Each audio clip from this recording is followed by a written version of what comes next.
Good evening money persons, welcome to daily money show number 711. ఈరోజు మార్కెట్లో చాలా important updates ఉన్నాయి. ఈ ఇంపార్టెంట్ అప్డేట్స్ అన్నిటిని వన్ బై వన్ క్విక్గా డిస్కస్ చేసేద్దాం. ముందుగా మార్కెట్ అప్డేట్ చూసినట్లయితే ఈరోజు సెషన్లో సెన్సెక్స్ 122 పాయింట్స్ పెరిగి 71,437 పాయింట్స్కి క్లోజ్ అయినట్లయితే నిఫ్టీ 34 పాయింట్స్ పెరిగి 21,453 పాయింట్స్కి క్లోజ్ అయింది. అండ్ ఈరోజు సెషన్లో మిడ్ క్యాప్ ఇండెక్స్ 0.28% కరెక్ట్ అయినట్లయితే small cap index and bank Nifty almost ఫ్లాట్గా క్లోజ్ అయ్యాయి. నెక్స్ట్ లాస్ట్ ఫ్యూ డేస్ గా కంటిన్యూస్ గా తగ్గుతూ వస్తున్నటువంటి క్రూడ్ ఆయిల్ ప్రైస్ లోని రీసెంట్ గా కొంత జంప్ కనపడింది కదా. సో ఈ క్రూడ్ ఆయిల్ ప్రైస్ పెరగడానికి రీజన్ ఏంటంటే గ్లోబల్లీ మేజర్ కంట్రీస్ అన్ని కూడా ఈ క్రూడ్ ఆయిల్ రిలేటెడ్ గా సప్లై చైన్ డిస్రప్షన్ ఏర్పడేటువంటి అవకాశం ఉన్నదని చెప్పి భయపడుతున్నాయి. దానికి రీజన్ ఏంటంటే రెడ్ సీ ద్వారా ఏదైతే ట్రాన్స్పోర్టేషన్ జరుగుతున్నదో దానికి ఇరాన్ బ్యాక్డ్ హౌతీ మిలిటెంట్స్ అయితే అడ్డుపడుతున్నట్లుగా వేరియస్ మీడియా ప్లాట్ఫామ్స్ అయితే రిపోర్ట్ చేస్తున్నాయి. ఈ హౌతీ మిలిటెంట్స్ ఈ రూట్ ద్వారా ప్రయాణించేటువంటి షిప్స్ అండ్ వెసల్స్ పైన అయితే అటాక్స్ చేస్తున్నారని, సో ఇలా జరిగినట్లయితే సప్లై చైన్ డిస్రప్షన్ ఏర్పడుతుంది కదా, దాని వలన రీసెంట్ గా క్రూడ్ ఆయిల్ ప్రైసులు పెరుగుతున్నాయి. ఈ రెడ్ సీ ఏరియా గురించి మీకు క్లియర్ గా అర్థం కావాలంటే ఒక ఇమేజ్ చూపెడతాను.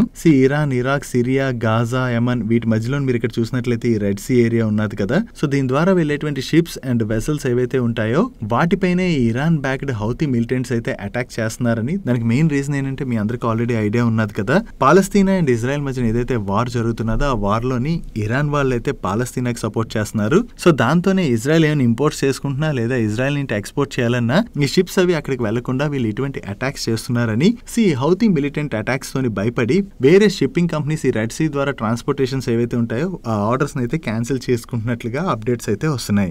ఇది కనుక కంటిన్యూ అయినట్లయితే గ్లోబల్లీ క్రూడ్ ఆయిల్ ప్రైస్లు పెరిగిపోయేటువంటి అవకాశం ఉన్నది కదా. దీంతో ఇప్పుడు యుఎస్ డిఫెన్స్ సెక్రటరీ అయినటువంటి ఆస్టిన్ గారు బహ్రెయిన్ విజిట్ లో భాగంగా US, UK, Bahrain, Canada, France, ఇటలీతో పాటుగా మరికొన్ని కంట్రీస్ అన్ని కూడా కలిపి ఈ రీజియన్ లోని షిప్స్ ప్రొటెక్షన్ రిలేటెడ్ గా ఒక కొత్త ఫోర్స్ ని క్రియేట్ చేయబోతున్నట్టుగా కామెంట్ చేయడం జరిగింది. సో ఈ హౌతీ మిలిటెంట్స్ వీటిపైన అటాక్ చేయకుండా వీళ్ళు ఈ ఫోర్స్ ని క్రియేట్ చేయబోతున్నట్టుగా మనం అర్థం చేసుకోవచ్చు. సో ఈ ఇష్యూ ఏదైతే ఉందో ఇది త్వరగా క్లియర్ అయితే బాగుండు. బికాస్ ఈ ఇష్యూ వలన అగైన్ సప్లై చైన్ డిస్రప్షన్ ఏర్పడి క్రూడ్ ఆయిల్ ప్రైస్లు పెరిగినట్లయితే అది మన ఇండియా రిలేటెడ్ గా నెగటివ్, ఈవెన్ మన కంట్రీ రిలేటెడ్ గానే కాదు, క్రూడ్ ఆయిల్ ప్రైస్లు పెరిగినట్లయితే అది వేరియస్ ఇండస్ట్రీస్ కి అండ్ వేరియస్ కంట్రీస్ కి కూడా మనం నెగటివ్ గానే అర్థం చేసుకోవచ్చు.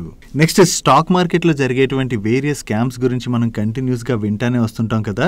ఈ స్కామ్స్ ని అరికట్టడానికి సెబీ అయితే చాలా స్ట్రిక్ట్ గానే యాక్షన్ తీసుకుంటుంది. దీనిలో భాగంగా ప్రీవియస్ గా స్టాక్ ప్రైస్ మ్యానిపులేషన్ చేసే వాళ్ళపైన సెబీ దాడులు కండక్ట్ చేయడం జరిగింది. ఇప్పుడు అగైన్ గుజరాత్ లోని ఇలా స్టాక్ ప్రైస్ మ్యానిపులేషన్ చేస్తున్నారని గుర్తించి ఒక 100 ప్రిమిసెస్ లో సెబీ అయితే రైడ్స్ కండక్ట్ చేసినట్లుగా బిజినెస్ వరల్డ్ వాళ్ళు రిపోర్ట్ చేస్తున్నారు. ఈ ఆపరేటర్స్ జనరల్ ఏం చేస్తున్నారంటే చాలా చిన్న కంపెనీస్ ఉంటాయి కదా, వాటి స్టాక్ ప్రైస్లు కూడా చాలా తక్కువగా ఉంటాయి, లైక్ ఆల్మోస్ట్ పెన్నీ స్టాక్స్ అనుకోవచ్చు. అటువంటి స్టాక్స్ లోని వీళ్ళు ఎర్లీ స్టేజ్ లోని ఇన్వెస్ట్ చేసి ఆ స్టాక్ ప్రైస్ ని మ్యానిపులేట్ చేసేందుకు గాను ఆ స్టాక్ రిలేటెడ్ గా various social medias like Facebook, YouTube, Instagram తో పాటుగా వీళ్ళ వాట్సాప్ గ్రూప్స్ అండ్ అలాగే టెలిగ్రామ్ ఛానల్స్ ఇలా క్రియేట్ చేసి ఆ స్టాక్ రిలేటెడ్ గా కంప్లీట్ గా ప్రమోషన్స్ చేస్తూ ఉంటారు. రీసెంట్ గా చూసినట్లయితే మార్కెట్ బాగా పెరుగుతుంది కదా, దీంతో చాలా మంది పాపం కొత్త ఇన్వెస్టర్స్ మార్కెట్ లోకి ఎంటర్ అవుతుంటారు.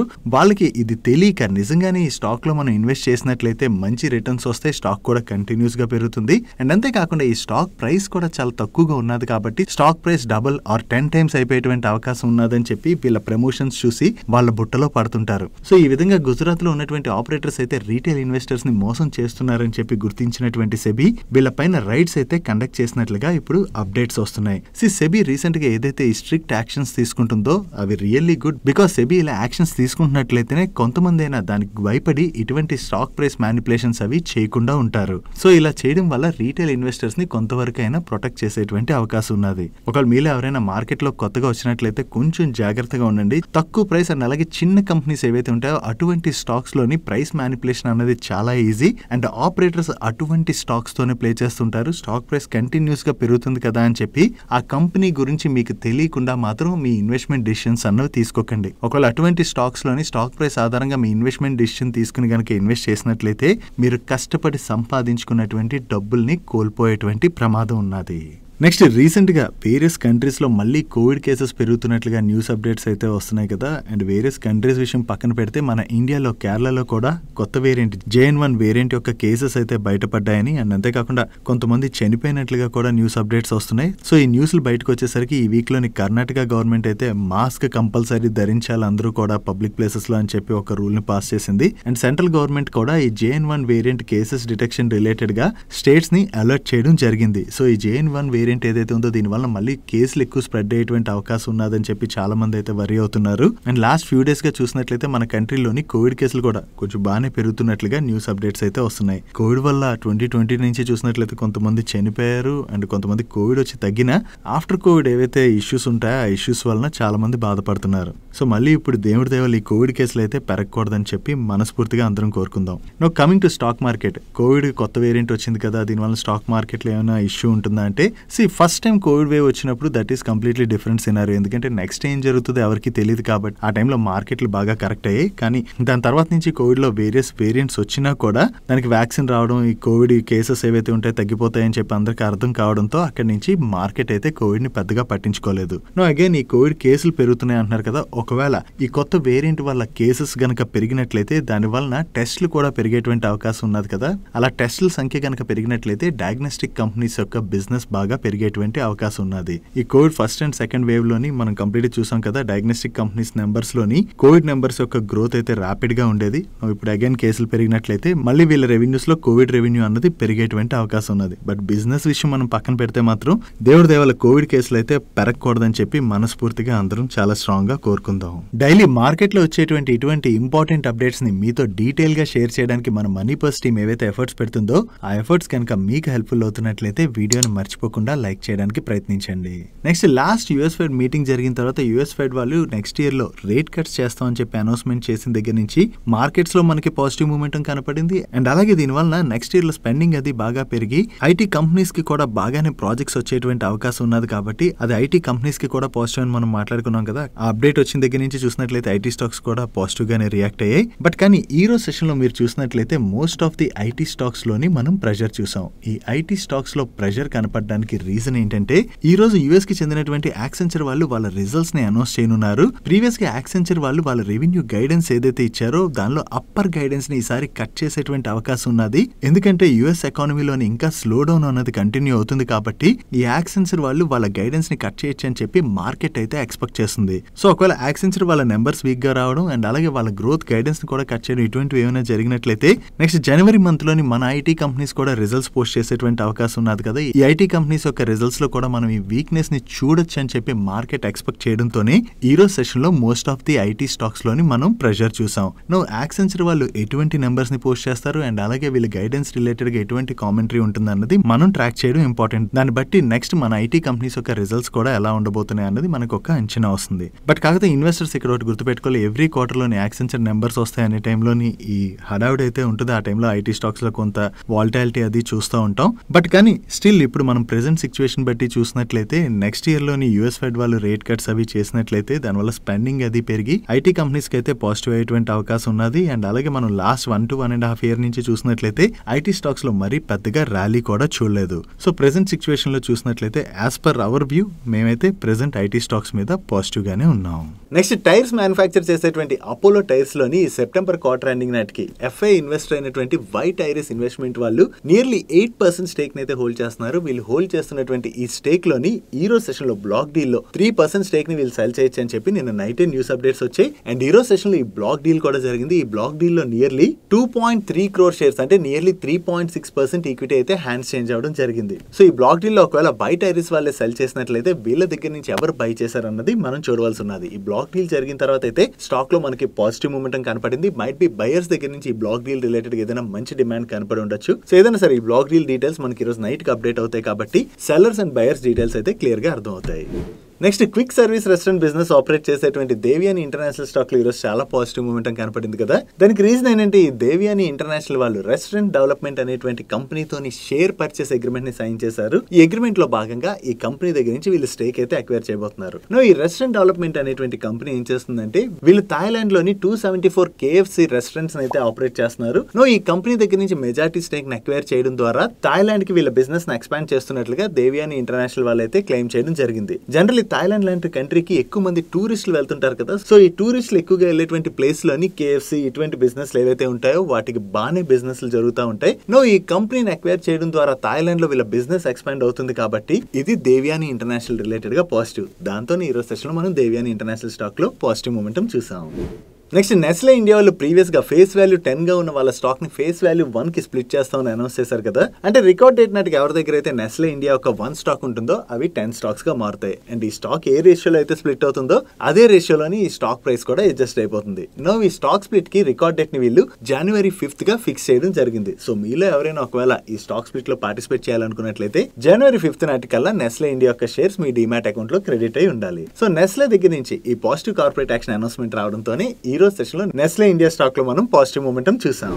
Next Piramal pharma solutions. ఇది పిరామిల్ ఫార్మా యొక్క యూకే బేస్డ్ సబ్సిడరీ కంపెనీ. వీళ్ళు CDMO బిజినెస్ ని చేస్తుంటారు, అంటే కాంట్రాక్ట్ డెవలప్మెంట్ మ్యానుఫ్యాక్చరింగ్ సర్వీసెస్ ని ఆఫర్ చేస్తూ ఉంటారు. ఈ పిరామిల్ ఫార్మా సొల్యూషన్స్ గురించి మనం ఎందుకు మాట్లాడుకుంటున్నాం అంటే వీళ్ళు యూకే స్కాట్లాండ్ లోని antibody drug conjugate medicine plant ని 18th December రోజు అంటే నిన్న కమిషన్ చేయడం జరిగింది. ఈ యాంటీబాడీ డ్రగ్ కాంజుగేట్ మెడిసిన్ దేనికి యూజ్ చేస్తుంటారంటే బాడీలో క్యాన్సర్ సెల్స్ ఉంటాయి కదా, ఇవి డెవలప్ అవ్వకుండా స్టాప్ చేస్తూ ఉంటాయి. ఈ ప్లాంట్ ని వీళ్ళు కమిషన్ చేశారంటే వీళ్ళ బిజినెస్ ఎక్స్పాండ్ అవుతుంది కదా. సో అది పిరామిల్ ఫార్మా రిలేటెడ్ గా పాజిటివ్. దాంతో ఈ రోజు సెషన్ లో మనం పిరామిల్ ఫార్మా స్టాక్ లో పాజిటివ్ మూమెంటం చూసాం. నెక్స్ట్ ఇండియన్ గ్లైకాల్స్ వాళ్ళకి ఈ ethanol calendar year November 1st, 2023 నుంచి 31st October 2024 మధ్యన 16.35 crores లీటర్స్ ఇథనాల్ ని సప్లై చేసేందుకు గాను ఒక కాంట్రాక్ట్ వచ్చింది. ఈ కాంట్రాక్ట్ యొక్క వాల్యూ అప్రాక్సిమేట్లీ 1164 crores. ఈ కంపెనీ యొక్క మార్కెట్ క్యాప్ ప్రెజెంట్ మనం చూసినట్లయితే 2000 crores ఆర్డర్ లో ట్రేడ్ అవుతుంది. ఈ 2000 crores ఆర్డర్ మార్కెట్ క్యాప్ లో ట్రేడ్ అవుతున్నటువంటి కంపెనీకి 1164 crores ఆర్డర్ వచ్చిందంటే చాలా పెద్ద ఆర్డర్ కదా. దాంతో ఈ రోజు సెషన్ లో మనం ఇండియన్ గ్లైకాల్ స్టాక్ లో పాజిటివ్ మూమెంటం చూసాం. నెక్స్ట్ కేన్స్ టెక్నాలజీ వాళ్ళు ప్రీవియస్ గానే QIP రూట్ లో ఫండ్ రైజ్ చేయబోతున్నట్టుగా అనౌన్స్ చేశారు. ఈ QIP అయితే 18 December అంటే నిన్న ఓపెన్ అయింది. ఈ QIP యొక్క ఫ్లోర్ ప్రైస్ ని వీళ్ళు 2449 రూపీస్ 66 పైసాగా ఫిక్స్ చేయడం జరిగింది. సో ఈ ఫండ్ రైజ్ ఏదైతే చేస్తారో దాన్ని వీళ్ళ బిజినెస్ ఎక్స్పాన్షన్ కి యూస్ చేసుకునేటువంటి అవకాశం ఉన్నది. అండ్ దీంతో పాటుగా కేన్స్ టెక్నాలజీ రిలేటెడ్ గా మరొక ఇంట్రెస్టింగ్ అప్డేట్ కూడా ఉన్నది. వీళ్ళ బిజినెస్ ఎక్స్పాన్షన్ ప్లాన్ లో భాగంగా USA కి చెందినటువంటి సర్క్యూట్ బోర్డ్స్ ని మ్యానుఫ్యాక్చర్ చేసే డిజికాన్ అనేటువంటి కంపెనీలోని 100% స్టేక్ ని $2.5 million కి అక్వైర్ చేయబోతున్నట్టుగా వీళ్ళు అనౌన్స్ చేశారు. అండ్ ఈ ఎక్విజిషన్ ఫైనాన్షియల్ ఇయర్ 24 Q4 కల్లా కంప్లీట్ అవుతుందని చెప్పి వీళ్ళు ఎక్స్పెక్ట్ చేస్తున్నారు. సో ఈ కంపెనీని అక్వైర్ చేయడం ద్వారా USA లో కూడా వీళ్ళ బిజినెస్ ఎక్స్పాన్షన్ చేసుకునేటువంటి అవకాశం ఉన్నది కదా. సో ఇది కేన్స్ టెక్నాలజీస్ రిలేటెడ్ గా పాజిటివ్. దాంతోనే ఈ రోజు సెషన్ లో మనం కేన్స్ టెక్నాలజీ స్టాక్ లో పాజిటివ్ మూమెంటం చూసాం. Next IDFC first bank limited లోని IDFC లిమిటెడ్ ని మర్జ్ చేయబోతున్నట్టుగా ప్రీవియస్ గా అనౌన్స్ చేశారు కదా. ఈ మర్జర్ కి వీళ్ళకి SEBI, RBI తో పాటుగా competition commission of India, NCLT and అలాగే ఎక్స్చేంజెస్ ఇటువంటి అప్రూవల్స్ అన్ని రావాలి. దీనిలో భాగంగా December 18th అంటే నిన్న వీళ్ళకి RBI దగ్గర నుంచి నో అబ్జెక్షన్ రిసీవ్ అయినట్టుగా వీళ్ళు అప్డేట్ చేస్తున్నారు. సో RBI దగ్గర నుంచి ఇప్పుడు ఈ మర్జర్ కి ఎటువంటి అబ్జెక్షన్ రాలేదు కాబట్టి మరికొన్ని అప్రూవల్స్ అయితే వీళ్ళకి రావాల్సి ఉన్నది. ఆ అప్రూవల్స్ వచ్చినట్లయితే ఈ మర్జర్ ప్రాసెస్ అనేది కంప్లీట్ అవుతుంది. సో ఈ అప్డేట్ ఏదైతే ఉందో దీనివల్ల మర్జర్ ప్రాసెస్ ముందుకెళ్తుంది కాబట్టి ఇది IDFC ఫస్ట్ బ్యాంక్ రిలేటెడ్ గా మనం పాజిటివ్ గా అర్థం చేసుకోవచ్చు. Next Zee entertainment and Sony merger announce చేసి చాలా కాలం అయింది కదా. ఈ మర్జర్ అనౌన్స్ చేసిన దగ్గర నుంచి ఈ మర్జర్ కి ఏవో ఒక అడ్డంకులు వస్తానే ఉన్నాయి. దాంతో ఈ మర్జర్ అనేది డిలే అవుతూ వస్తుంది. ఈ మర్జర్ యొక్క డెడ్ లైన్ అయినటువంటి December 21st ఇప్పుడు దగ్గర పడుతుండడంతో రీసెంట్ గానే జీ ఎంటర్టైన్మెంట్ వాళ్ళు సోనీ వాళ్ళని ఈ మర్జర్ యొక్క డెడ్ లైన్ ని ఎక్స్టెండ్ చేయాలని చెప్పి రిక్వెస్ట్ చేయడం జరిగింది. ఆ అప్డేట్ వచ్చిన దగ్గర నుంచి మనం జీ ఎంటర్టైన్మెంట్ స్టాక్ లో కంటిన్యూస్ గా ప్రెషర్ చూస్తున్నాం. దీనిలో భాగంగా ఇప్పుడు జీ ఎంటర్టైన్మెంట్ వాళ్ళు ఎక్స్చేంజెస్ BSE అండ్ NSE రెండింటికి కూడా ఈ మర్జర్ డెడ్ లైన్ ఏదైతే ఉందో దాన్ని వీళ్ళు మీట్ అవ్వలేమని సో ఎక్స్టెండ్ చేయడానికి ప్రయత్నిస్తున్నట్టుగా అయితే జీ ఎంటర్టైన్మెంట్ వాళ్ళు ఇన్ఫార్మ్ చేసినట్టుగా మీడియా ప్లాట్ఫామ్స్ రిపోర్ట్ చేస్తున్నాయి. అండ్ అంతేకాకుండా సోనీ వాళ్ళు కూడా దీనికి రెస్పాండ్ అవుతూ జీ ఎంటర్టైన్మెంట్ వాళ్ళు ప్రస్తుతం డెడ్ లైన్ ఎక్స్టెండ్ చేయాలని అడుగుతున్నారు. బట్ కానీ ఈ డెడ్ లైన్ ఎక్స్టెన్షన్ రిలేటెడ్ గా మేము ఇంకా ఒప్పుకోలేదు. ఎందుకంటే ఈ merger process closing conditions related గా మేము జీ ఎంటర్టైన్మెంట్ తో ఇంకా డిస్కస్ చేయాల్సి ఉంది. లైక్ ఈ మర్జర్ ఎన్నాళ్ళలో కంప్లీట్ చేస్తారు అండ్ ఈ ఇష్యూస్ అవి ఎప్పుడు క్లియర్ అవుతాయి వీటి రిలేటెడ్ గా డిస్కస్ చేసి అప్పుడు డిసిషన్ తీసుకుంటాం అని చెప్పి సోనీ వాళ్ళు కూడా కామెంట్ చేసినట్లుగా మీడియా ప్లాట్ఫామ్స్ రిపోర్ట్ చేయడం జరిగింది. సో సోనీ వాళ్ళ దగ్గర నుంచి కూడా ఈ మర్జర్ రిలేటెడ్ గా ఇటువంటి కామెంటరీ వచ్చేసరికి ఈ రోజు సెషన్ లో కూడా మనకి జీ ఎంటర్టైన్మెంట్ స్టాక్ లో ప్రెషర్ కనపడింది. Next speciality and fine chemicals manufacture అయినటువంటి అథర్ ఇండస్ట్రీస్ వాళ్ళ దగ్గర నుంచి ఈ రోజు మార్నింగ్ ఒక అనౌన్స్మెంట్ వచ్చింది. వీళ్ళు ఒక global lithium ion battery producer తోని స్ట్రాటజిక్ అగ్రిమెంట్ అండ్ కాంట్రాక్ట్ ని ఎగ్జిక్యూట్ చేసినట్టుగా చెప్పి ఈ అగ్రిమెంట్ లో భాగంగా అథర్ ఇండస్ట్రీస్ వాళ్ళు ఆ global lithium ion battery producer కి 1 స్పెసిఫిక్ ఎలక్ట్రోలైట్ ఎడిటివ్ ని సప్లై చేయబోతున్నట్లుగా అండ్ అలాగే 3 అదర్స్ రిలేటెడ్ గా కూడా ఈ కంపెనీతోని వీళ్ళు డిస్కషన్స్ ను కూడా ఇనిషియేట్ చేసినట్టుగా వీళ్ళు అనౌన్స్ చేయడం జరిగింది. ఈ కంపెనీతో అగ్రిమెంట్ లోకి ఎంటర్ అవడం ద్వారా అథర్ ఇండస్ట్రీస్ వాళ్ళు electrolyte additives and battery space లోకి ఎంటర్ అయ్యామని చెప్పి కూడా అనౌన్స్ చేశారు. ఈ అనౌన్స్మెంట్ రావడంతో మార్నింగ్ అథర్ ఇండస్ట్రీస్ స్టాక్ అయితే పాజిటివ్ గా రియాక్ట్ అయింది. దాని తర్వాత స్టాక్ లో మళ్ళీ ప్రెషర్ చూసాం. కానీ మార్కెట్ క్లోజ్ అయ్యే ముందు ఈ అగ్రిమెంట్ రిలేటెడ్ గా ఎకనామిక్ టైమ్స్ వాళ్ళ దగ్గర నుంచి ఒక న్యూస్ వచ్చేసరికి అగైన్ స్టాక్ లో ఒక్కసారి జంప్ కనపడింది. ఎకనామిక్ టైమ్స్ వాళ్ళ దగ్గర నుంచి వచ్చినటువంటి న్యూస్ ఏంటంటే ఈ అథర్ ఇండస్ట్రీస్ వాళ్ళు టెస్లాతోని పార్ట్నర్షిప్ లోకి ఎంటర్ అయ్యారని, ఈ కాంట్రాక్ట్ ద్వారా అథర్ ఇండస్ట్రీస్ వాళ్ళు న్యూ సెగ్మెంట్ లోకి ఎంటర్ అవుతున్నారు కదా, దానివల్ల అథర్ ఒక రెవెన్యూస్ కూడా బాగా పెరిగేటువంటి అవకాశం ఉన్నదని వీళ్ళు షేర్ చేస్తున్నారు. అండ్ అంతేకాకుండా ఈ టెస్లా పార్ట్నర్షిప్ రిలేటెడ్ గా వీళ్ళు అథర్ ఇండస్ట్రీస్ వాళ్ళని అయితే అప్రోచ్ అయ్యారు. బట్ అథర్ ఇండస్ట్రీస్ వాళ్ళు మాత్రం ఇప్పుడే దీని రిలేటెడ్ గా ఎటువంటి కామెంట్ చేయలేమని చెప్పి డినై చేసినట్టుగా వీళ్ళు షేర్ చేయడం జరిగింది.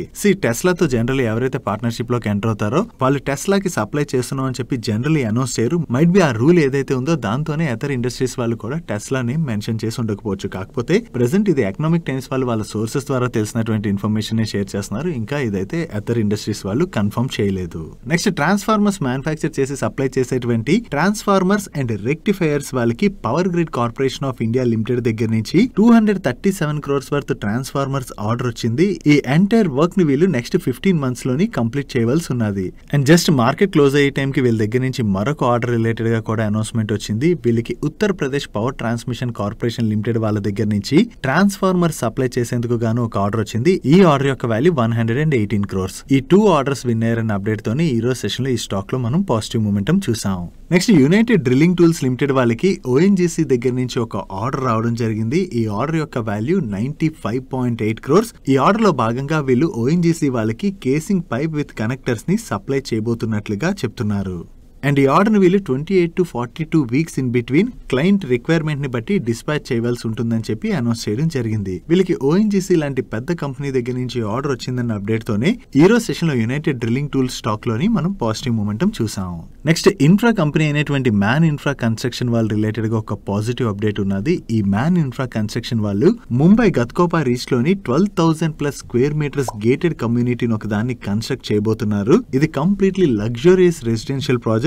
ఈ ప్రాజెక్ట్ రిలేటెడ్ గా వీళ్ళకి కన్సర్న్ అథారిటీస్ దగ్గర నుంచి కమెన్స్మెంట్ సర్టిఫికేట్ వచ్చినట్లుగా వీళ్ళు షేర్ చేస్తున్నారు. వీళ్ళకి కమెన్స్మెంట్ సర్టిఫికేట్ వచ్చింది కాబట్టి ఈ ఫైనాన్షియల్ ఇయర్ 4th quarter లోని ఈ ప్రాజెక్ట్ ని లాంచ్ చేస్తామని, అండ్ ఈ ప్రాజెక్ట్ ద్వారా కంపెనీకి నెక్స్ట్ 4 years లోని 1,200 crores వరకు రెవెన్యూ జనరేట్ చేసేటువంటి అవకాశం ఉన్నదని చెప్పి వీళ్ళు షేర్ చేయడం జరిగింది. ఇది కంపెనీ రిలేటెడ్ గా పాజిటివ్ కాబట్టి ఈ రోజు సెషన్ లో మ్యాన్ ఇన్ఫ్రా కన్స్ట్రక్షన్ స్టాక్ లో మనం పాజిటివ్ మూమెంటం చూసాం. Next Hyderabad based diagnostic company అయినటువంటి విజయ డయాగ్నోస్టిక్స్ వాళ్ళ దగ్గర నుంచి ఈ రోజు ఒక అప్డేట్ వచ్చింది. ఈ విజయ డయాగ్నోస్టిక్స్ వాళ్ళ బోర్డు ఈ రోజు మీట్ అయ్యి Maharashtra Pune based PH diagnostic centre private limited వాళ్ళతోని షేర్ పర్చేస్ అగ్రిమెంట్ ని అప్రూవ్ చేయడం జరిగింది. దీనిలో భాగంగా విజయ డయాగ్నోస్టిక్ సెంటర్ వాళ్ళు PH diagnostic centre private limited లోని 100% స్టేక్ ని అక్వైర్ చేయబోతున్నారు. ఈ స్టేక్ ఎక్విజిషన్ కంప్లీట్ అయినట్లయితే ఈ PH డయాగ్నోస్టిక్ సెంటర్ విజయ డయాగ్నోస్టిక్ సెంటర్ యొక్క సబ్సిడరీ కంపెనీ కాబోతుంది.